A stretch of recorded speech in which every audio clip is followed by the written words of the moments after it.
Hello, good people. Welcome back to yet another video. Vamwe vari kuona pa Facebook iri live stream. Vamwe zvakare vari kuona pa YouTube. Adidi. Zita rangu semazuva ese ndinonzi Uncle Said. Nhasi ndiri kufara. Adidi. Nhasi ndiri kufara because ndakagara pakati pa vana baba vezvomweya. Vana baba vezvomweya. Vamwe vachatozviramba ipo panapa but handana baba vezvomweya. Ndozoti ndataura zvakadzama asi aiwa ndibvumidzei kuti ndagara pakati pa vana baba vezvomweya. Zvandichaita manje ndichatendera kuti vamwe nevamwe vazviintroduce because ndinogona kuzotaura nepasipo zvazvakanakira muchabva maziva kuti vabvepi uye vanombonzi ani vachishumira vari kupi. But chekutanga kana uri usati wafollowa this Facebook page, kindly follow, share this live, share, comment, also subscribe our YouTube channel every time but no upload my videos you'll be notified. Tangire from my extreme right. Makadi zvenyu munhu wamwari. Tinotenda Mwari, makadini angu. Aiwa tinosimba. Mufaro wendu kuva nemi nhasi. Ini ndiri kufara kudai. Aiwa tinotenda Mwari. Sure. Sanganai nevatariri movazivisa kuti mufundisi munonzani zvakare munoshumira muri kupi. Kwazuva vatariri vechirongwa chino. Ini ndinonzi Pastor Nyamandi. Ndiri kuMozambique muManika. Alright. Mumanika province. Mumanika chemba. Vakomana, nhasi tinodya magunanzi. Aiwa tinotenda Mwari. Thank you very much Pastor Nyamandi ndikuva nesu. Tinokutendai. Pa next pau pane munhu wamwari zvakare varipo. Munhu wamwari makasimba here. Sekuru wenyika kwazvo. Tinotenda. Sanganai nemhuri yeZimbabwe. Tinotenda Mwari nengo yamatipa. This is Prophet Arambiwa from Glenwood Park, Harare. Thank you so much. All right. Bishop. Makadi. Makasimba here nenokuri. Vanhu vazhinji vanokuziva ine intro yenyu inongoti haleluya hama dzinodikana. Saka totongotanga takadaro. All right, yakunzi. Haleluya hama dzinodikana. Yahweh is God changing lives, changing people. Yahweh is God changing lives, changing people. Wonderful. Tinotenda Mwari. Sanganai nemhuri yeZimbabwe. Makadi mhuri yeZimbabwe. Munondiziva. All right. Bishop Kevin Nyamakani. All right. Aiwa tinotenda. Paruboshwe rwangu panapa papedyo neni. A man who needs no introduction. But today he's going to introduce himself because vakunetsa because takangozoona mamatete wabvisiyo saka vakunetsa mai munoona makasimba here munhu ndikuno ndizvozvo kota maizvitime tototya Mwari kugara nemi kudai totoona kutotawanirwa nyasha kwakadii kunobviwa. Tinotenda Mwari. Sanganai nemhuri yeZimbabwe movazivisa makunetsa kuti posta nyambori. Aiwa tipei type. Aiwa kana hawa kutondinonodza zvinhu. Muchishumira muri kupi mazuva? Muno muZimbabwe Harare. All right. Tinotenda. Regai tijambe tete pa next nemi munhu wamwari. Makasimba here sekuru. Aiwa tinosimba. Tinotenda. Sanganai nemhuri yeZimbabwe mobva manguvazivisa zvimwezvo. Makadi mhuri yeZimbabwe ndinonzi Apostle Dixon Mwa. Tichishumira ndiri Groundina Park muno muHarare. All right. Tinotenda Mwari. Mozambique iri panapa. VemuHarare zvakare vari panapa. Nhasi kuunganidza vanhu vamwari kudai ndozoti umwe munhu akatotsamwa kuti matorerei mufundisi wedu dai vaita home visitation because vanogara vari busy kutotaura pavese varume vari panapa pandori neumwe atorwarirwa izvezvo makozi ari kutopinda but totenda Mwari nekuti vatiwandirwa mukana wekuti vange vari vanouya panapa. Musoro yenyaya yavatiri kuda kufamba nawo kana kuti dingindira redu radati tinge tinounganidza dare revanhu vaMwari. Indikada kuriti dare remaclergymen. ndizvozva nditi dare maclergymen ndagona nditi ndeyekuti toda kuti vange vari vanotijekesera vanotibatsira nekuti tiri kunoona kuti isu tisinganatsonzwisisa shoko raMwari pane zvimwe zvatiri kunzwisisa zvatinoda kuti tinge tiri tino vanotibatsira kutijekesera. Nhasi toda kuti tifambe nedingindira rekuti zoni musiyano uripo ndeupi paThe Apostolic Church, chechi yekutanga yakatanga kumhanya chimuti, maapostles, that is an apostle Peter, an apostle paiva nani zviya, vana apostle Peter, vana apostle John, vana apostle James, yes, ana Bartholomew vaiva kweli vana duku ipo pavachimhanya zvichizopindirwawo nana apostle Paul zvichidaro. Chechi iyayi yasiyana papi nekereke bishop nekereke yanhasi, because imimi chechi yamuri kutungamirira zvakuita seunge zvine confusion, zvakuita seunge zvasiyana. Confusion not kuti imimi ndimune confusion, but zvakuita seunge zvine confusion pakereke yemaapostora nekereke yamuri kushumira nhasi. Papi pachona pekutanga tikada kutasa kereke yaya ana Peter vanotouya vachipiwa zvinhu nana Ananias naSafira. Ndofunga nyaya iyoyo vazhinji vanoiziva, izi chapter number 5 yaActs kana singakanganise, pavanotonzi vanouya vototi aiwa musei manyepe mimi kuti ndizvo zvese. Iye zvino vanhu hatichauye nezvese zvaiitwa pepai, number 1. Number 2, vanhu takutozviunganidzira instead of tinge tiri tinouya nepfuma kuimba yaMwari. Zvachinja papi? Ndoda kuti nditange nemi apostle mumboti clarify, ndogona kutadza unatsotsanangura pandoizwa kuti muchandibatsira kunyange nemubvunzo wangu wandiri kuda kuzama kuti tinge tiri tinonzwisisa pamwe nekupindura.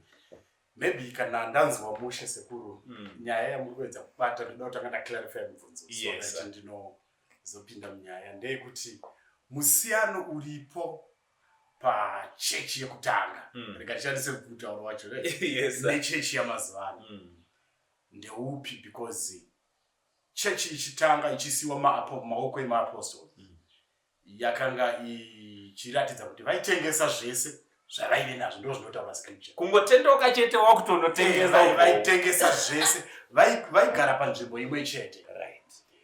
Bhaibheri rinoti hakuna aiti ichi ndechangu, vaiti ndezvedu. So vainotengesa pfuma dzavo vachiuya, because vakanga vaparidzirwa vhangeri yandikati pachiGiriki ndikataura chirungu zvishoma yainzi imminent parousia, because vaitenda mukudzoka kwaJesu ende vaifunga kuti anodzoka manje kana next week. Saka varume ava vainotengesa pfuma vauya nayo vaisa pamakumbo emaapostles.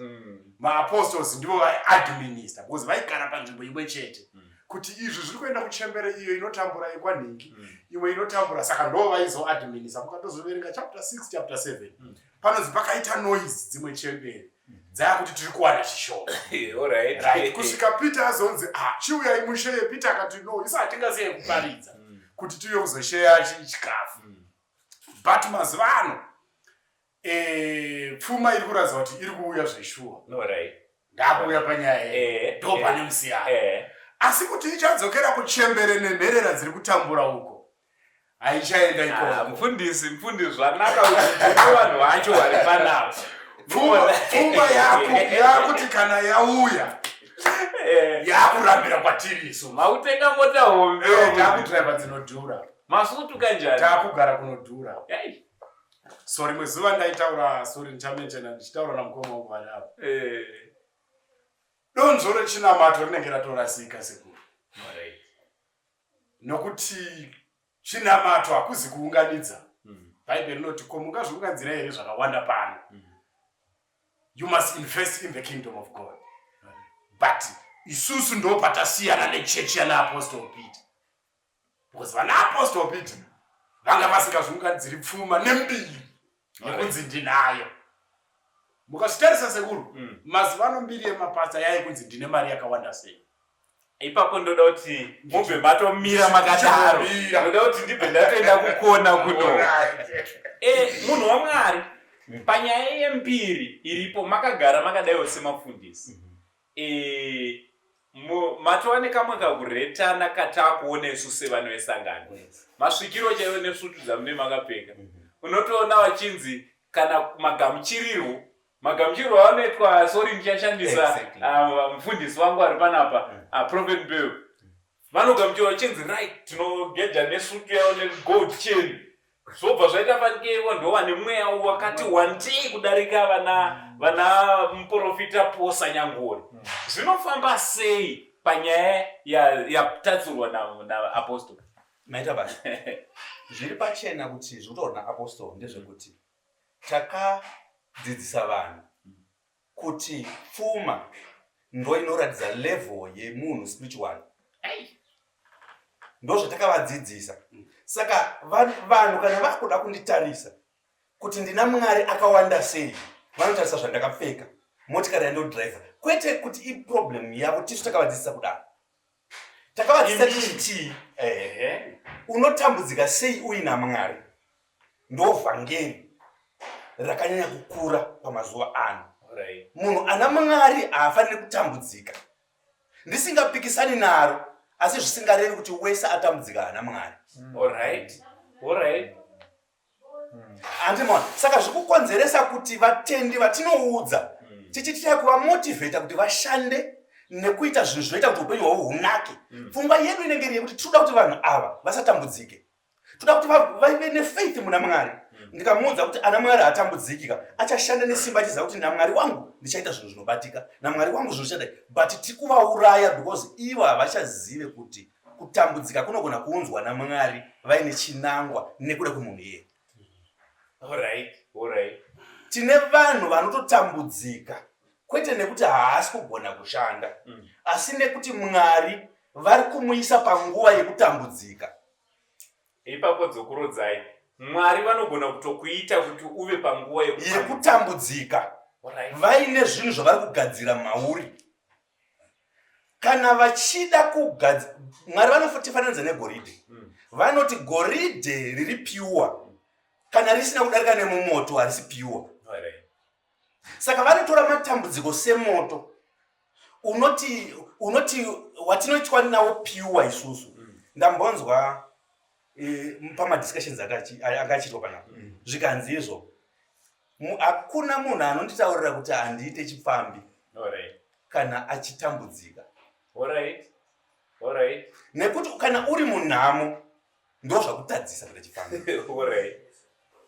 Saka pamwe pacho Mwari vane vachiona kuti munhu uyu akatanga kurarama upenyu hwakanaka izvozvi, ndisati ndamusvisa palevel iyi, anotadza kusvika nekuda kwevakadzi, anotadza kusvika nekuda kwekuzvikudza, saka vanogona kukusiya uchitambudzika. Kwete izvozvo zvega. Tomutora example yemunhu anozikanwa nevanhu vese mubhaibheri, Job.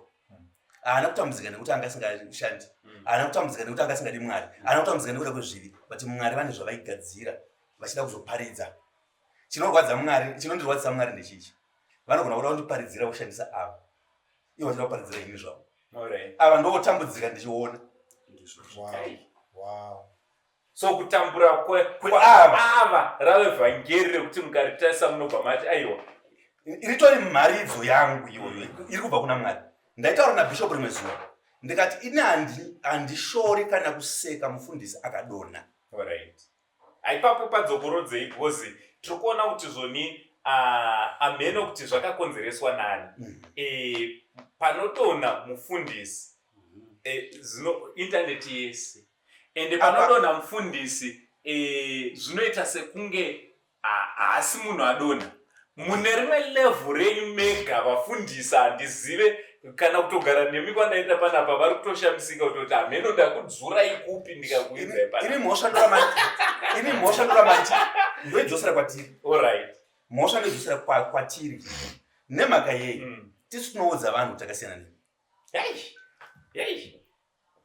Tisu tinoudza vanhu kuti ndiri anointed zvokuti handina kufanana nemi. Saka mukanzwa ichikotwa touch not the anointed one of God. Mukanzwa ichikotwa munoita panoita kunge anointed wacho asina kuberekwa maberekerwo akaitwa vamwe. yet izvozvo ndo zvinozotikuwadza. Ndambozvinzwa mune imwe discussion kuti zvinozotikuwadza kuti kana ukazoita mistake vanhu havasi kuzvitarisira nekuda kwekuti wakazviisa palevel iwe pachako wakacreata mukaha pakati pako nevanhu, ukazviita kunge uri Mwari, kunge wakaberekwa naMaria Mhandara, kunge wakabuda mudumbu rimwe chete naJesu. iwe uriwe pahwedza Pabwera peda wakatofudza mombe. Saka tinodzokera kunyaya yatiri kutaura yamabvunze kuti chinozokonzera kuti vakatitarisa takadai votarisa kumachenero akaita ava nezvandakaita voti saka munhu waMwari chaende uyu inyaya zvatakavadzidzisa aisimozvo yavo. Mira ipapo bishop ndimi vamwe wakachena ende bishopu dzinokutarisai zvakanyanya shuwa pese bishopu munenge makachena. Inyaya yevhangeri ramuri kuvaudza vanhu kuti zonaiwa bishopu anofanira kuva nemotikari yakanaka kupfuura vanhu vese pachechi. Tiri kuzviona iye zvino izvozvi panze apa ungoti hanhaubuda panogona izvozvi mune mabodyguards nemaconvoy enyu kutaura kuno panze apa mafundisi ndo vakuita mabodyguard but imi ndimuri kutiparidzira kuti zvoni muna Mwari anoprotecta but why muri kuzotora vakomana kuti vakuchengetei panze apa? Okay, tunangopindura mupfupiso naye. Alright. Kuti glamour is not glory. Wow. Dzokorodzai papa. Glamour is not glory. Alright. The difference between the old church or the apostolic church and the modern church is between glamour and glory. Alright. The apostolic church had glory. Alright. They operated in glory. Alright. But today, the modern church is glamour. What car do you drive? Designer suits. Designer suits. Yet in designer suits, in the car that I'm driving, in the house that I'm living, musasiya futi pamadzimai. Ndaiudzwa nomumwe munhu zvichinzi ukaona mufundisi asina mukadzi mutsvuku akanechi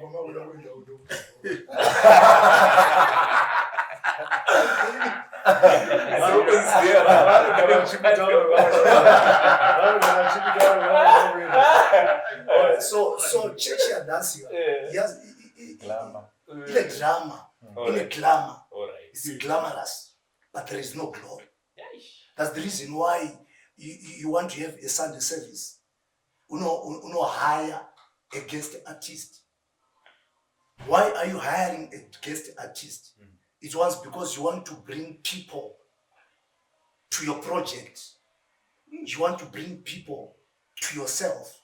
Yet the Bible says when Christ can I lifted up.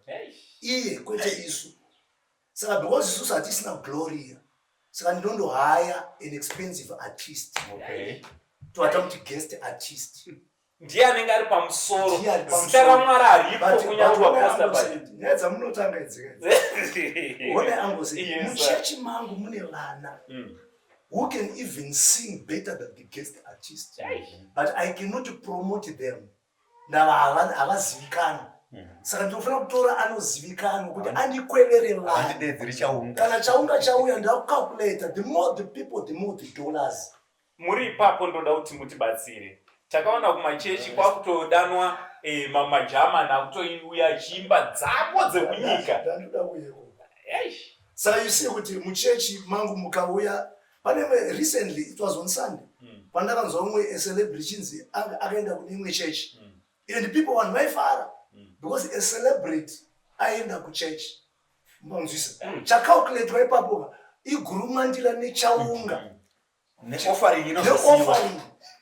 Saka munhu wese anotenda kuna celebrity, kuna socialite auya kuchurch, they are going to come to my church not because of Christ but because of their association. Andisi kuda kuuya uku.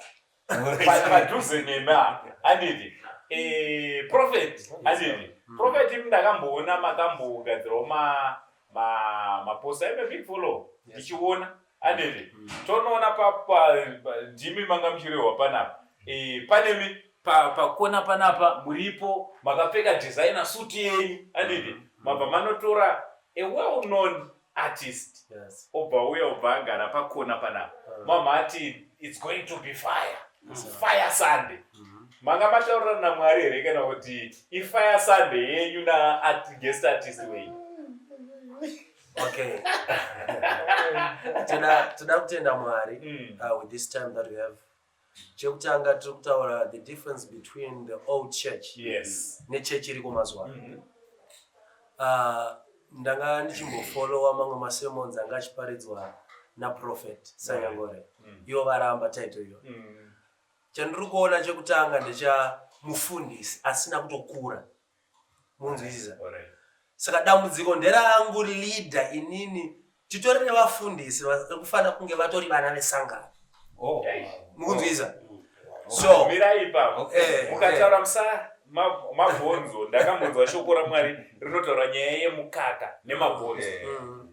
Saka mukati pamabhonzo munhu waMwari mukaramba muchirowa munotipa futi rimwe bhonzo tikatsenga. Regai titsenge bhonzo ramadini. Mataura mukati tine mafundisi kutaura kuno arufana ngari vari kutolida church pakutaura kwatamboita kuti akanzi come iye obva speed akadaiwo kurova kuti mufundisi iye ane ngozi pakuti ari kufanira ari mwana mudiki iye achiri kutoda mukaka but akutora mabhonzo achinopa vanhu aasingagone iye kutotsenga kwacho. Ndo zvamuri kureva pana. Yes sir. Kuti tine mafundisi vari kuleader church but iye ari musunday school. Hey. Saka pandiri kudedza ewe unoona artist in this generation yatiri. Ora ndingamboti ndadedza kapfupi kuchurch. Alright. Generation yatiri ine vafana vari kurwa drip. Alright. There's no problem kuti kapfupi auye kuchurch akarova drip yake. Alright. Because at the end tauya naye tiamudza kuti shamwari iwewe chiita zviri kuenderana nenguva yatiri. We are going to praise God nearea yako yemakomedi iyoyo. Saka komedi yaachaita kuchechi kwedu achaita ichiglorifya Mwari kwete nekuti tiri kuda mbiri yakapfupi but ndo season yatasvika. Alright. Kuti zvonimimi makungu you are taking advantage of zviri kunze uko zvinonzwisika nevanhu. Ndakaramba kapfupi ngandirambe phone yeFacebook. Kana ndichiti kapfupi haazi kuita kana ndichiti japreza haasi kufanira kuya kuchurch ngandirambe Facebook futi. Ndava Facebook ndeyamanje manje. Ndaona mafundisi nemaprofiti vari munomboastika vachizii nemabhishop vakugaya. Tauda kuti wabvunza. Matova nemibvunzo.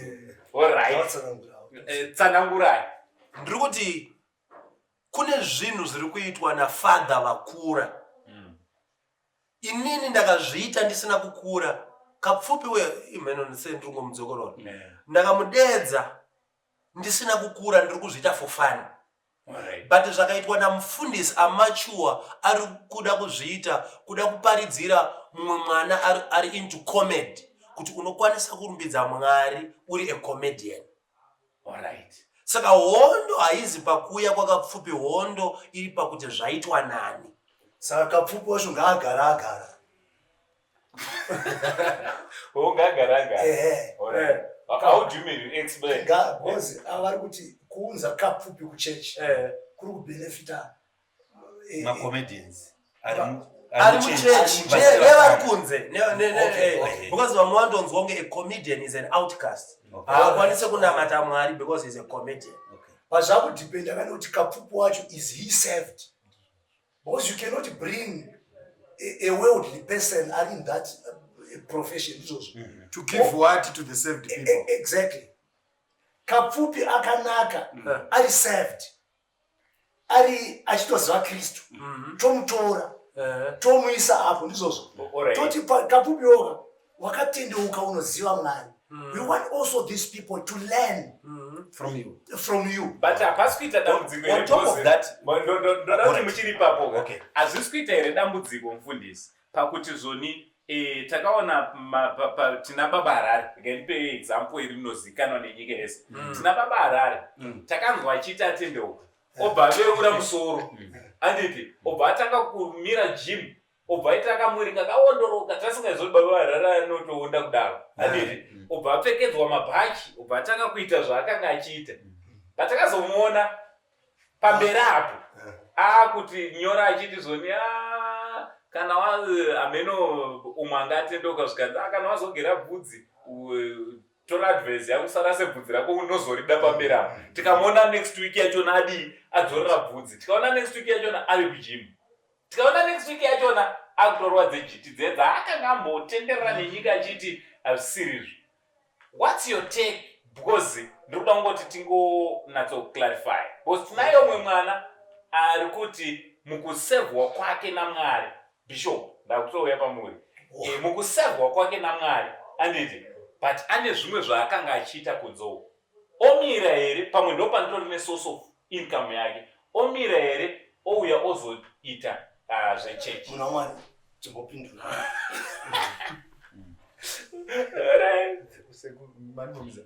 ndachida kuti vatange mimozosimudzira chitangai bishop. Ndofunga kuti on the case yababa Harare the church let him down. Alright. Inini ndichizviona the church avana kumsupport. Exactly. They let him down. Because iye paakapinda muchechi akatanga kuona zvinhu zviri kuitwa muchechi. Alright. Aimapanzvisa. Zvo zvatuta zvekuti akatohaiwa namufundisi votadza kumubhadhara. Izvozvo zvinogona kuvhiringa mweya wemunhu. Alright. Because munhu paanouya kuna Kristu it's not just an automatic. Amani takatombotendeuka. Panzvisa. Tikatombondomadoro tikanohura. Ndizvozvo. Inyasha dzaMwari kuti tigare panapa.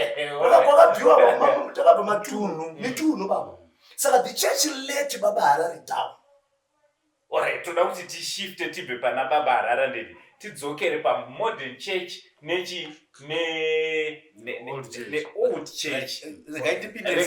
Ndoda kudzoka kwamuri. Alright. Pindai munhu waMwari. Profita rovai panyaya yeapostolic church iyayi iya yakamhanyana naPeter. Rova intro yenyu muchibva nayo pakuti varume vaitengesa zvese zvavakanga vainazvo. Vatengesa zvese zvaiva nazvo vaiuya nazvo zviti bvuwa. Iye zvino taakuti tikatengesa tinozoda imi makufamba nerapta vhiki inoteera. Zviri kufamba sei? Okay, let me try to answer you this way. Kudriva mota hakuna kushata nezveutano. Dzinotibatsira kubva pano tichienda. But I think difference yavapo between old church and new church ndekwatiri kutangira vhangeri. Ndinoda kupa example yekuti munoziva here kuti Maria mai vaJesu ndiyo yega mhandara yakabviswa mumhandara from within. Alright. Shona yananzwi. Ndiye ega neumhandara wakaita zvokubva from within. Vamwe vese umhandara unobva from outside. Ndizvo handiti. Ndizvo. Zvabatika. Right. Zvinoreva izvozvo. ndiMwari arikuzama kutaura kuti kana ndichishanda nemunhu ndinotanga mukati ndichiuya panze. Kwete kutanga panze ndichiuya mukati. Saka difference yapo ndeye kuti vekudhara apo vaitanga mukati vachiuya panze. Vemazuva ano tinotanga panze tichihopa kuti tichapinda mukati. Watisingazopindi. Saka chakosha kwatiri right now panze kwete material things. Saka zvakabva pachi material gospel. Materialism. Ndo yakuwadza church. Materialism mharidzo yekuti uchadhiraivha, uchaita dzimba, uchaita mazimari. Handiro raifana kutanga. Pastor agone kukunamatira asina mari. asina mota iwe ukaita mota. Inini ndinomwe wevanhu pandakatomboshumbira ndaitoshumira chiti haukwanise kuti paridzira vhangeri rekuropafadzwa iwe usina kuropafadzwa. Patinoziva here kuti mubhaibheri muna Abrahamu wakapinda mbama Abimeleki. Asina mwana. Ndobva anamatira vanhu mbemo mukaitwa vana. Iye nasara vakabuda vasina mwana imomo. Vakatobuda imomo vasina vana. But vasiya anamatira vanhu vakaita vana. Mufundisi ari kutonamatira vanhu kuti vafambe nemota iye achifamba netsoka. Nokuti mufundisi haaparidze zvaari. unoparidza zvine Mwari. Hatiparidzi Mwari maringe nezvatiri, asi tinoparidza Mwari maringe nezvaari. Kana inini ndisati ndaane mwana azoreva kuti Mwari hapi vana, ini ndiri ndisati ndapiwa, but Mwari unopa vana. Unoitira vanhu. Saka kunzoko regai ndimbotaura nevanhu vari kunzoko. Guys, what do you think? Makasununguka unyora mucomment section. Tinge tiri tinokurukura inhaurirano iri pakati pedu. Ndofunga muri kungonzwa vanhu udzamu hwenyaya iri panapa. Tichida kutenda vanhu vaMwari vari panapa, vafundisi, maprofita, mabishop, maapostol vari pakati pedu kuti tinge tiri tinodzeya. Chii chatinoda kuita? Tinoda kuzama kuti tinge tiri tinovandudza mukristu, munhu wemukati, kuti tinge tiri tinonzwisisa kuti munhu wemukati uyu kupona kwake ndekwechokwadi here. Because pane kupona kuiri iri mafungiro angu, kuti pane umwe munhu anopona ofunga kuti apona iye asati apona, achiri muprocess. Ndoda kuti ndidzokere pane mumwe mutaura ambotaura akati zvoni pane nyaya yekunzi come iwobva watoita go, wotomhanya ufunga kuti ndiri kumhanya nechimuti.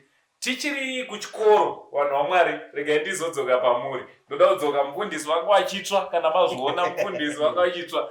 Tichiri kuchikoro isusu taiti tiri parelay kana parace. Ndoda kupa example yerelay, tiri kuchiri kuprimary yekutambidzana chimuti.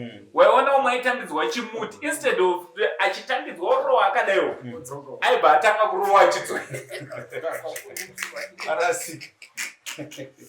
Haisi nyaya here yekuti pachitendero isusu takapiwa chimuti nevaapostol nechechi iyeyo, anditi instead of kuti titore chimuti tomhanya nacho tichinopawo vanhu, takuona kuti iye zvinopa kuita hondo yemachurches edu ekare. Vakuremerwa kuti vange vari vanogamuchidzawo chimuti kune maprofita. Tiri kunzwa kuti kwakanga kune wave remaevangelist. Wese mufundisi akanga ari ipapo maimunzwa achiti ndine evangelist Sorezo. Maevangelist akadarika, iye zvinokwana nemaprofesi. Izvo hazvitishamisa patogara next musangano mese mune mauti ina maapostol soso, bishop anenge akuti prophet soso. Hatisi tiri kumhanya nechechi wrong direction. Regai nditende varume vari panapa. Ndikudzidza. Alright. Regai ndidzoke kumashure kwataurwa pamusoro pekudanwa. Wadanwa iwe woenda. Shoko raMwari rinoti vakadanwa vazhinji, asi vanosarudzwa vashoma. Saka tikuti tese tikangodanwa tobva tatoenda kunge tasarudzwa tese. Aiwa, pane vanosarudzwa ndo vanozotumwa. Asi tese tadini? Tadanwa hedu. Tese tadanirwa kuna Kristu. Asi hatisi tese takatumwa kunoita basa raMwari. Hatina kuzosarudzwa tese kuti iwe chiva muprofita, iwe chiva mubishop, iwe hatizi tese. But chinoitika mani ndechekuti nekuda kwekuti ndiri kuona ubishop riri zita riri kugadzira mikana munyika, ndakuridawo kwete nekuti ndakatumwa. Because ndoziva mavhesi 3 andakagona kusanangura mubhaibheri. And ndakakwanisa kuona kuti munhu ukamutaurira nyaya dzakadai anokupa attention. Saka ndochishandisa izvozvo kuti nditi ndane title yakati yekuti tikadzika nayo autoziye zvazvinoreva. Title yaunenge unayo autoziye kuti unoshandira kubva papi uchigumira papi. Matemba akuti choka manje, because kuti choka kwatiri kumakuita ndakambonzwa nezve5fold ministries. Nditange ndadzoka ndichauya pamuri ndichibva panapa mobva magadzirira aobva ogadzira. Handisi kuda kudambura cheniyo, tichangodaiwo and then totadai pa5fold ministries. Tiri kuona muri kuzochinja, zvinopota here zvichichinja kuti mazomboita pastor kana zvikanzi zvakupisa ndezve pana evangelist anditi kobva kwaita ani teacher anidi kobva kwaita ani pastor. Alright, tiri kuti kunotanga chi apostle. Apostolic inogona kumbonza aiwa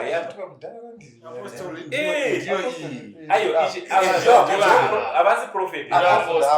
Prophet ndeava vanonongedzera. Alright. Tozoti evangelist. Teacher. Pastor. Vakomana munozere. Saka tiri kuti munhu waMwari. Tokuonai muri mbori apostle. Maticha kana akakurumbira. Because imimo futi kudzidzisa munodzidzisa. Tokuonai amuchataura zvokuti apostle makuzointroduce muchiti aiwa ndiri teacher ningi. Zvinofamba sei ipapa? Tibatsire.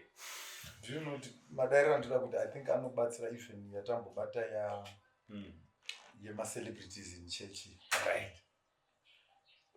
Bishop ndovata unozoti aifanira kungovharira pavatanga pavati glamour glory chiMichael Jackson chawandisa Musadaro. chiMichael Jackson Muchechi. saka pazvinhu zvavanongedzera zviri 5 ndikutsvaga chinondiita Michael Jackson ndikaona zvechipasta hazvina chiMichael Jackson ndinosiya po chandiri kuda iglamour not glory. Right? So do you know kuti pane chinhu chandakadzidza mubhaibheri? Unoziva here kuti Jesu mumwe musi akatorwa naSatani pana Luke 4 ndobva aenda naye kutemberi. Bhaibheri rangu mukariverenga zvinonzi akanomisa pamusoro petemberi. Haana kumisa mutemberi. Takudzokora. Haana kumisa mutemberi akaisa pamusoro petemberi. Saka uri kuona ndo zvakaitwa vanhu vakawanda vakaunzwa kuchechi naSatani. Ndobva vanoiswa patop pezvinhu zvechechi but havana kuiswa muzvinhu zvechechi. Saka unokurumidza kuita bishop usina kumboita mukristu. Kurati muchechi umwe hausi kutoziva autozvi chinonzi chechi chii. uri kungosvika uri tori bishop. Ndo pane danger futi yekuinvita macelebrity bye. Muri kungouya mosikomuisa papulpit but chinonzi kunamata hachizivi. Ndosaka papulpit pepe akusvika imimi mune muchitiudza utotaiwo apa ndopa outer ndochi akusvika akutaura zvinorwisana wazvibata. And besides that muri kutomitira utsinye. Pane utsinye wamuri kuitira munhu because musoro make atova pamusoro petemberi.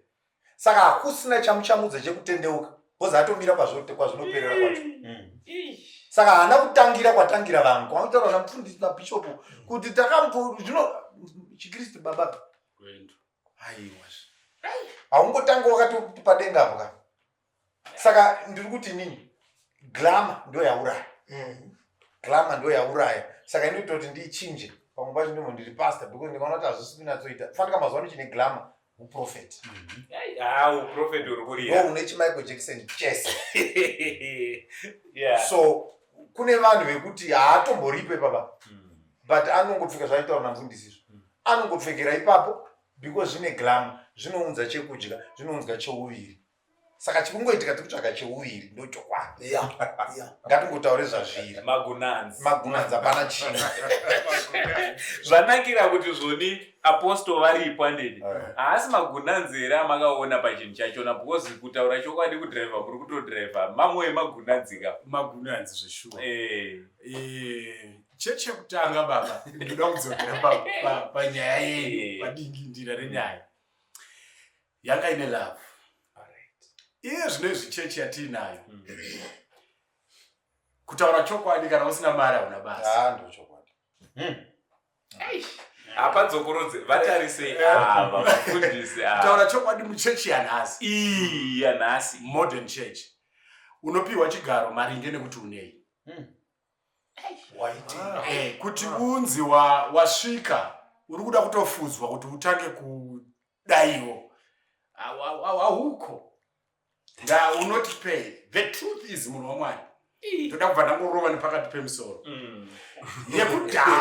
Yekudhara chechi yaive chechi yekushandira Mwari. Yamazuva ano ubusiness wawanda. Ndosaka uchiona kuti kunotofiwa kuchechi uku tapedza kuuraya munhu pasi apa toenda kunonamata. Ndikutaura zviri kutoitika. Tine mapasta ekuti vanotoenda papulpiti akadhakwa right now vatinoziva nezita.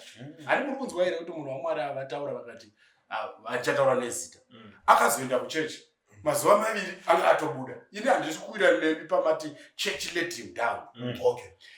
because even isusu the church let us down Okay. but tichiri makristu nanhasi because hazvisi kubva panze chiri matiri kunyange dai anga asina kubhadharwa motive yake yakatoendera kuchurch was not correct. He was not saved. Handizitari munhu andataura he was not saved. Okay. Because kana ukaenda kunoimba ndikaenda kunoparidza izvozvizvi ndikasapiwa offering mangwana ndinongodzoka because it's a calling. Saka munhu wamwari harisi business. Saka ndikamira pamberi pepai but imimi ndimuri kutivimbisa magunanzi. Isi tiri kutoziva toti sezvamotaurwa kunzi tiri kutora macelebrity macelebs kunze kumasocialites tovati huyai ugare apa pamba chona tinotorwa maphotos nevanhu vamwari unoona picture richidii richisirculata kuti ndanga ndine celebrity ningi ndanga ndine politician unoyu. Ndakanga ndine politician. I was a pastor in Masvingo. Alright. Ndakanga ndine politician. He was very loyal, very good to me. He did a lot of things to me. Aita akauya kuchechi ainditi pastor ndikauya kuchechi musandigamuchira. Ndingori mwana wesangano.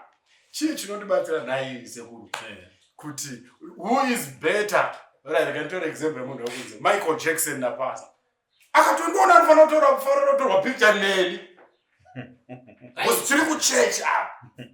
Imimi ndimudira mangwana. Tisitira mangwana. Than kuti tifarire kutorwa because tisiri kuvauraya zvabataura mfundisi. Twakwadza. Kutota utsina afakatendeuka munhu. Because zvakafanira kuti munhu ouya pachikoro otanga nokuitwa headmaster. Achagona kuita 1+1. Achatobuda. Ini ndine kuchechi kwandiri kuenda mazuva ano. Ndinofarira chinhu wani. Hatina special. Zvazvoti angosendi chichi hakuna. Mungori mwana.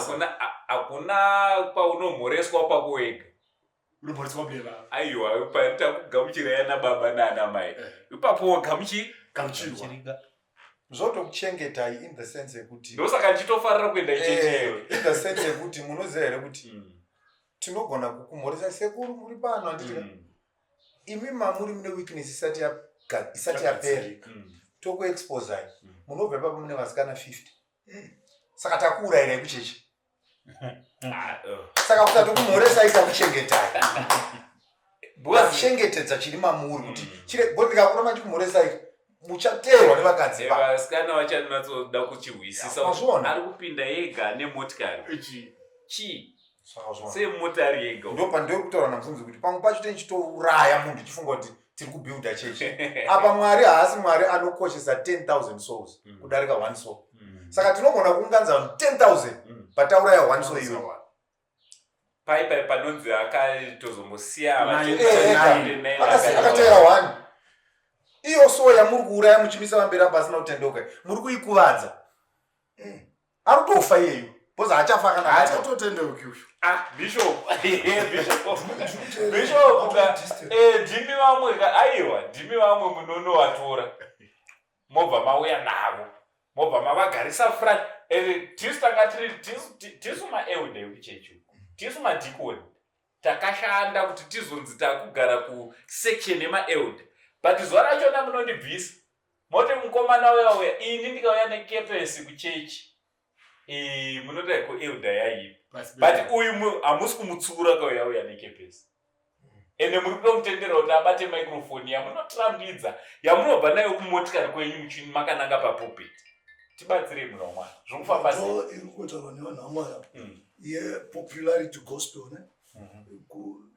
vhangeri rinodhonza vanhu kuti vauye kwatiri ari mapanzwisa because kuuya kwavanhu kuwanda toda kugaina popularity fame iyoyo mufame nepopularity ndo mune mari ari muriona so the more the people the more the money ende kana ndikarira kudarika vasanyangora it means nekumusoro uko ndine rimwe power randinoita association yangu nemapolitician zvakuita kunge ndane rimwe chiwo ndane rimwe power ndoya kunyaya yataurwa nevanhu vamwari yekuti isoro yataurwa nemunhu wamwari kuti takadanwa but vamwe vacho havana kutumwa vakanzi uya ndobva vangoenda indi vanzoiti triple C kuti calling, conformed and commissioned. Alright. Kuti stage yepakati iyi conformed to the image of Christ. Ndoiri kujamba. Okay. Now inorarama a crucified life. How many times have you come to me mchiti Bishop Mota? But ndogona azvintori kana mwedzi. Unzvisa. Kushandisa ma resources andinawo at my disposal. Yokutanga yacho ndiri. Yochipiri ndichibanda. Amabonzvisa. Kuti ndiwane zvinhu zvandinoda nekukurumidza. Nokutozochinja title because prophet chinodyisa mai. Kungonyora chete phone number kuti prophet Nyamakani. Exactly. Atimurwa. Saka siwe pakati uyu ndopanoeswa muroveka. Atimurwa. Siwe pakati uyu. Enda to the potter's house. Umuone zvanoita kana kaumbiro. Saka pane vamwe kuti Mwari pane tichidaita vanazvo. Mwari vanozvidhileya. Ndavari kutileza. Conforming. Vari kuita conformed to the image of Christ. To his pattern. Before commissioned. Kazono watumwa. Zvakasitara namara. Nditsigire pamutara Bishop Yes, Mataura something. I want to testify to what he's saying because ndinambotaura nyaya yacho saka it has to resonate. Do you know kuti kudhara inini kuprove kuti conform important. Ndaiti ndikapinda muchechi mine vanhu 3 kudhara kwandachitaura kwangu ndaigona kutongoimba totobuda toenda. That's what andiparidzira mu 3 vashoma. I'm telling you. But tiri kutaura kakuti zvoni kune anonzi iye Philip akaparidzira one. Inini ndiri kutaura zvoni. Why? Because I was not conformed to Christ. One. But right now ndikaenda kunza muningi navanonziva ndikasvika pane munhu 1 ndoparidza kunge conference yameno. Why? Because ameno chakatoitika mandiri handisina basa nazvo. 1 2 3 ndo process yavari kutaura kuti I'm not conformed to Christ. Ipapa panojambwa ipo. Ndichitsigira zvitaura munhu waMwari. Mukatarisa in the modern church. Mbiri ndeyekuti ndine vanhu vakawanda. Ipapo ndandichada kupedzisira nepo. Ibva betango pabatanidzi anditi prophet anditi. Iye zvino makagara kudai munoshumira kwasiyana. Mune manumbers akasiyana. Izvezvi mukada kutarisana kuti ane power ndeyani kungonopinda kweava Sunday nei inotera topinda kweava inotera patinozosvika kutosvika uku tinotoziva kuti aiwa mbeu yechibaba ipo pana tinoenda kutozoona bishop ka prophet hawanozviti prophet but bishop chibaba. Is it helping the modern church kuunganidza numbers panzvimbo 1 mwati vesa vana vangu yeti mimi you know very well kuti you are not going to be part and parcel of each and every one of them pa spiritual journey yavo. Otherwise ari kuuya achigara but kunzoko zvamuri kutaura kuno zvamuri kuita it's different neupenyu hwaanozivikanwa nawo kuri tibatsirei munhu waMwari panyaya yemanumbers ekuungana kwevanhu. Kuwanda kwevanhu muchechi akudefine umwari uye kushomeka kwevanhu akudefine umwari. Alright. Because vana Paulo pavaiparidza in short time paiwanda vanhu. Alright. Jesu wacho paiparidza in short time paiwanda vanhu. Alright.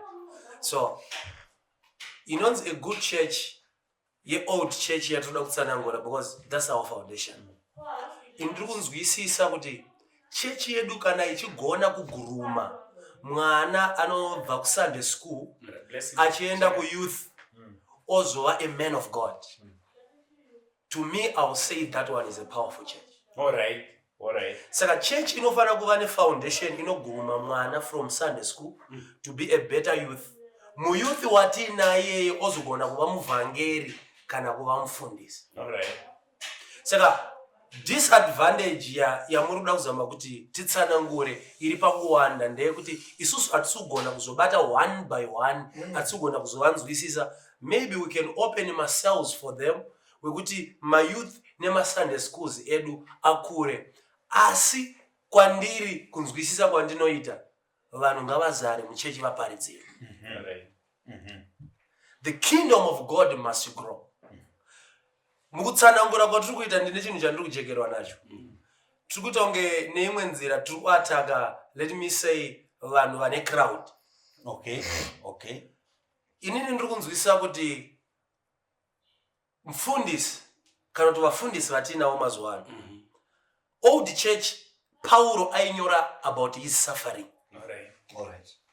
Prophet Makandiwa vanonyora about his success. Vanohaida the suffering part. It doesn't mean kuti havana kupindana nezvakapindana na Paulo, but vanosiyana zvavanonyora. Okay. Paul was in prison, anonyora prison yake. Prophet Makandiwa vakasangana neinovapinza muprison, havafani kuibudisa because the church of today is not strong. Thank you, sir. Saka, inini semwana wavo ndiri kutera bhima yavakatenga. But pane pamutaurwa nemunhu waMwari kuti kune nguva yavaipfeka sutu hombe. Inini ndavaziva nhasi vakupfeka malatest suits. Unongodawo iyoyo. Ndo yandiri kuda. Hatisi kuda kutangira kwawakatangira.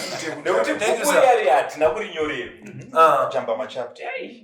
Saka kuzadza kwavaita nhasi kune masufferings ari hidden.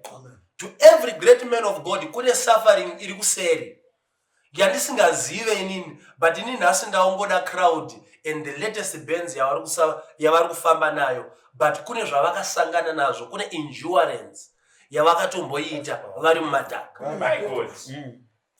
My God. That's powerful. Saka ndikuti inini samufundisi ari kukura nhasi chinogona kutozoita kuti ndirwadziwe navamakandiwa ndechekuti ndiri kurova but handisosvika level ravo. Jamba machapter.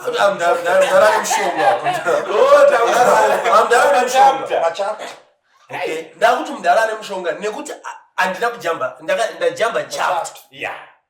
Ndinongomuka ndakasimuka, ndinongomuka ndine crowd. Yambotaurwa na prophet Sanyangore. Vakati inini baba vangu anditi vakabva vataura kuti zoni takatangira tiri ku AFM. Pane kwakatangirwa vakataura mazita kutanga akavatendeutsa akavaparidzira evhangeri ravakanzwisisa vakati muriona. Asi isusu nhasi tinogona kuda kuti tinge tinoziva murume anogara ari mundege ari kuIndonesia, aenda kwaChina, aenda kwakati. Uku kwese uku kwekuti pane kwaitombopariridzwa vachitiza vhangeri pamwe vasingatorwisise. We don't want that. Mufundisi, makatanga muri mufundisi pamwe ndimi takanzwa isusu vamwe tinzi ndakazvarwa muchechi saka ndiregerere kana muripo pakati penyu. But I've got a problem namufundisi takuda kuti mupete muchibva ikoko modzoka pamopeta tichida rutobva tapeta.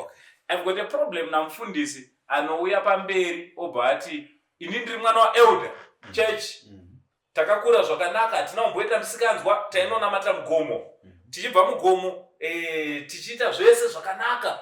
Kusvika ndadana nemusikana wangu 1, maimufundisi vavo ndiyo wangu 1 musikana. Takaita vana vangu ivava. Handizvona mukadzi. Nhasi ndiri panapa. Ndo zvamunofanira kuita and they will be attacking you. Kwazoita vanhu vakaita sesu. Anditi oti ndine failed marriage kutaura kunoko. Vana naana mai vakasiyana siyana. Musoro wangu hautaridze kutoti ndezvechechi.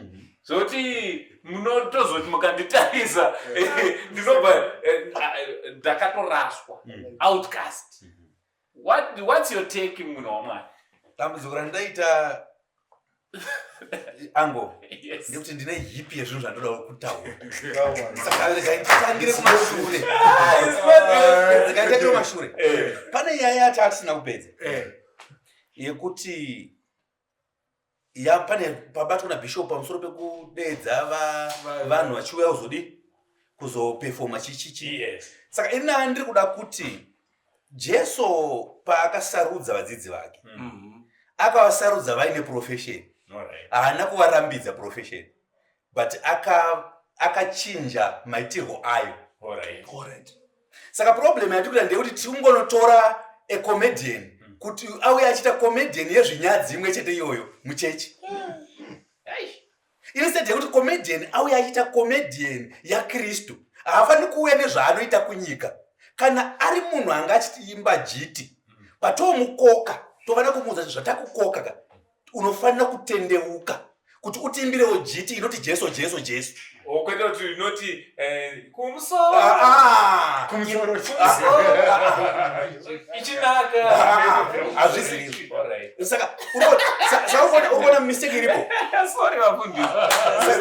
Saka nyaya iripo panapa ango ndekuti kana uchinge wafunga kumotivheta vamwe vanhu vari muchechi, tine vanhu vanokwanisa kutiitira zvinhu zvinoshamisa. Rega ndikuti tine mapoliticians mumachechi umu vasati vabuda. Tinoda mapoliticians kuti auye azoti introducira politics muchechi kuti politician amuke achazotiitira basa raMwari ari politician. Tine vanhu vanoridza magitare vanogona kutambasa namacheso varipo, but haasi kutamba because anofunga kuti zvine zvenyika, but anogona kutamba samacheso achibvisa zvenyika mune zvinotambwa namacheso. Otamba gombo rake ronakidza achitambira Mwari. Sechikwata chinotamba rumba chinonzi chiva vanorowa rumba yavo handikuona. Saka regai ndipedzise ipapo ndichiti nyaya iripo ndeyekuti kana tafunga kuti munhu ane chipo kana kuti ane basa rake auye kuchechi, anofanira kuuya achiziva kuti handisi kusoita basa rangu maitiro andachiita kunyika. Maamuchivedza hove hamuchavedzi hove, maakunovedza vanhu. Kuvedza hakufaniri kumira. Musarambidze vanhu mabasa avo avanga vachiita nekuti vauya kuchechi kwenyu. Siyai vaite soti vachinjisei maitiro vachirova nemunhu. Ngazvive zvaMwari. Munhu waMwari regai ndiite sendinokukata ipapo. Alright, pedzisai zvinyu. Alright, ndatine zvakawanda. Pane yataurwa nemunhu waMwari yekuti tikuita kunge vanhu vari kurwisa vanhu vane nhamba vane mbiri indotsigira navo. Kusanganisira neni matauriro amwe acho andaita tikuita kunge tiri kurwisa ichi. Because nhamba inodiwa muchechi. Toda vanhu. Iyo chechi yacho yekare inonzi one day vakamboparidza pakatenduka 3000 4000 3000. Saka zvakaipa. Saka zvoitwa nhasi naprofeti ava zvakunzi ane mukona vari kungowanza vanhu muchechi hapana. But totarisa kuti chechi yakaparidza ichitendeusa vanhu 3000 yanga ine vafundisi vangani? Right. Ine vafundisi vangani vakatora makore mangani vachidzidza? Honai pfungwa yaJesu. Jesu ari kunodedza 12. Ndo vari kutrena 12. Potendeuka vamwe vodi, but iye aikonzentrata nechi? Wazonzwa kuti kwatumwa 72. Right. Chimira muone nyaya iripapo. Nyaya ipapa ndeyekuti ngandimboshanda ndipotaura nezve12. Nyaya ipapa ndeyekuti Jesu ari kutidzidzisa kuti chakakosha hachisi chekuti vanhu vawanda. Chakakosha ndechekuti vanhu vaziva. Ukave negurupu revanhu vanoziva ukavatuma ivo vanogadzirawo vavo vavanodzidzisa. Endai naizvozvo mudzidzise marudzi, mugadzire vadzidzi and make disciples. And make disciples. Saka zvikuitika ndezvokuti isusu hatisina madisciples. Ipapo ndo pandaichida kuti ndibve ndakubatai Petere ipapo. Ndrega ndiuye kuna musisina tiri kungoramba tiri vana venyu. Pese pamuri kutiona hamuzuzi wagraduate, tiri kungoramba tiri mwana muchingondipa mukaka. Zviri kufamba sei? Ndandikuda kuti ndichiita sendinotifambei kuti pese ramuchano hatisi kuataka vanhu vane manumbers as such, but tiri kuti ngatiregei kufila sekuti ane 10 hasi munhu waMwari. Okay, thank you. Because once tadaro mubhaibheri rinoti some are commanders of thousands, some are commanders of hundreds, some are commanders of 10. But now a commander of 1,000 is saying a commander of 10 is nothing. Until he is feeling that I'm not a man of God. He's discouraged, he's gone. Because we have sent a notion. Yekuti ane vanhu 10 hasi munhu waMwari. Thank you. Right. The most important, the most powerful statement in the Bible, John 3 verse number 16. For God so loved the world that whosoever believes in him should not perish. It's a statement rakataurwa naJesu preaching to one man. Nicodemus by night. The service was not in the stadium. The service was in the house during the night. Pastorina Maria venue. Very true. No verse is powerful in the Bible. The center, the epitome of the Christianity. Yeah. Yakaudzwa Nicodemus Saka inini ndikaparizira vanhu 5. Don't judge me. And say you're less anointed. And izvozvo zviri kukonzerwa futi neisu vari kumusoro. And munoziva here kuti kuChristianity hakushandiswe attraction. Kunoshandiswa conversion. Right. Yes. Because tinogona kuita misconception yekuti ndadedza japresa nasori anditaridza mazavu waattracta vanhu haunogadzira madisciples Disciples. wakangofanira nemunhu andedza wadedza vanhu kushow. If you are apostle, regai ndikunzvengesei. Munhu waMwari. Asi tikatotora by pride. Wapedza. Ndikavhura muromo wangu kutaura. Nditi ni pride. Muchitsinira anditi ndakamboenda paivana mufundisi wakanga vadana vanoimba secular music wobva vauya vakazoimba vachingopedza kuimba ndakaona imwe mhomho yakutoti zvapedza. Wow, they were attracted, not converted. Tibatsirei. Ndingotaura mazwa, ndinoda kungodzokera mazwa. Tiri kuattract, hatisi kuconvert. Zvatopera. Problem yandatoona patachidiscuss. Tiri kuda mabodies, hatisi kuda masouls. Thank you. I think the biggest Tinoda kuverenga manhamba pamachira. Bodies. Kwete kuti men of God, akusi kuti hatidi kuti kuchechi kwedu Kuwandu. Ndotodawo zvamunoona. Izvo zvoti ngatiwirirane. But ngatiite ishungu dzekuti vawanda kudaro ngavawe maKristu. Ngatichigadzirai masystems nemastructures anovaita maKristu. Vari 80,000 kudaro. What structures have we put in place kuti vanhu ave maKristu? Tirege zongonanzo nokuti kwakazara. Do you know right now ndikaita conference? First question andobvunzwa nabhuru wangu uyo agara pamuningi wangu. Kwakune vanhu. No first question yake vanhu vakabude. Zvekuti tatwa mulevel yekuti kana ndikaita conference ndinotori nematorero anoita mapicture. Ndikunyepera men of God. Pane matorero hati nemarongero hatinoita. Tine makona ndorova nawo. Asati apostwa. Kwai vaitonzi asati apostwa ngambouya kunotioni. What I'm simply saying is there's nothing wrong with numbers. Jesus aita akasvika panzvimbo aisvika ku5,000 kumachi. Tofiwa ndo vaizo right mapedza manongo. Thank you. Muchikuziva kuti muswere wakawanza chingwa akati awanza chingwa zvikanzi make them sit down. Anditi chiende yamunodistribute. Right. Chekutanga ngavagare pasi. Ndotori nyaya futi yekuti vanhu vacho vamaunza vakagara pasi. Vakadzidziswa voite basa. Vakagara pasi here. Zvikanzi vaise mapoka. Havasi kutoda kugara pasi. Vanouya vasapinda ukabva mangwana ruko. Ndingoshaya vachenje. Epapa takagara kudaiwoka ndichikubatai zvangu kuitira kuti vazodzoka futi. Takagara takadaiwo. Do you know kuti kune mutenda rutokuona rutoti Ese mapasta angu. Anotizira tese. Hatina vatenda vagara pasi. Pamwe anototiziva tese. Bishop, rekuguma Panzvimbo chandichataura. apa achisi Pataura. patsikidziro. Patsikidziro. Tinotenda Mwari. Muprofita. Toda kutendai munhu waMwari, and chatoda kuunderstanda ndechekuti chifundisi we must not be attracted nemasuits and cars. Alright. Kune marwadzo ari kuseri. Pauro anoti ndine minzwa uri kundibaya.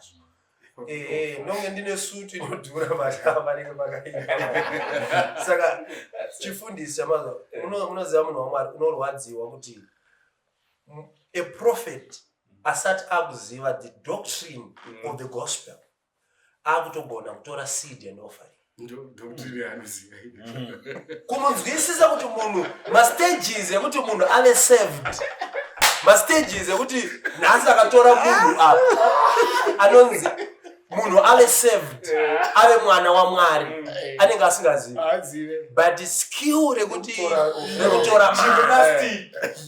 so ndiri kunzwisisa kuti tabatira chitendero padenga zvamutaura nemunhu waMwari. Prophet vari kuti isusu tiri kutangira gospel kumberi kweoffering, but even a man of God baba izvozvi zvitakatsvaga any prophet watoda kudedza muchaona kuti kana kune chinhu chaanonzwisisa so far is about seeds and offerings. Yet the man of God was saying it's not about the body but it's about souls. So Sunday service in achievement haizi yemasouls pamwe pacho ndeyekuverenga offering basket. Saka nhasi makano wamari asiwo maprofita anotungamira here chechi